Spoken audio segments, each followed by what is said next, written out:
తెలివైన చిన్న శివ. ఒక చిన్న పచ్చని గ్రామం ఉండేది. ఆ గ్రామం పేరు రామాపురం. అక్కడి ప్రజలందరూ సంతోషంగా ఐక్యంగా జీవించేవారు. ఆ గ్రామంలో శివ అనే ఒక చిన్న బాలుడు ఉండేవాడు. శివ చాలా తెలివైనవాడు.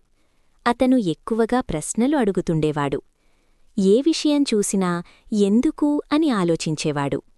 ఒకరోజు రాత్రి గ్రామంలో ఒక సంఘటన జరిగింది.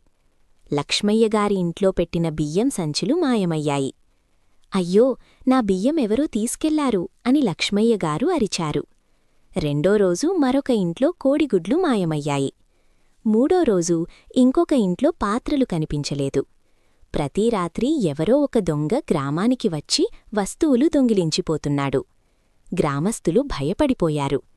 ఇలా కొనసాగితే మనమెలా జీవిస్తాం అని ఆందోళనపడ్డారు.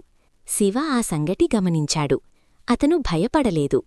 దొంగ ఎప్పుడూ రాత్రి వస్తున్నాడు. అతను గ్రామం బయట నుండి వస్తున్నాడేమో అని ఆలోచించాడు. ఆ రాత్రి శివ నిద్రపోలేదు. చంద్రుడు వెలుగుతున్నప్పుడు అతను బయటికి వచ్చాడు. నేలమీద చిన్న చిన్న కాళ్లముద్రలు కనిపించాయి. ఇవి పెద్దవారి అడుగులు కావు, కాని ఒకే దారివైపు వెళుతున్నాయి అని గమనించాడు. మరుసటి రోజు ఉదయం గ్రామ పెద్దల దగ్గరకు వెళ్లి చెప్పాడు. నాన్నయ్యలారా, మనం దొంగను పట్టుకోవచ్చు, కాని నా మాట వినాలి.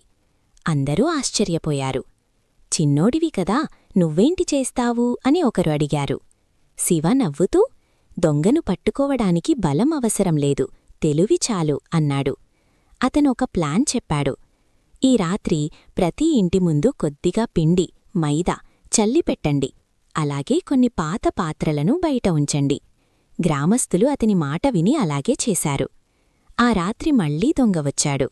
అతను మెల్లగా నడుస్తూ వస్తువులు తీసుకుని పారిపోయాడు. ఉదయం గ్రామస్తులు బయటికి వచ్చి చూశారు. పిండిమీద స్పష్టంగా కాళ్లముద్రలు కనిపించాయి.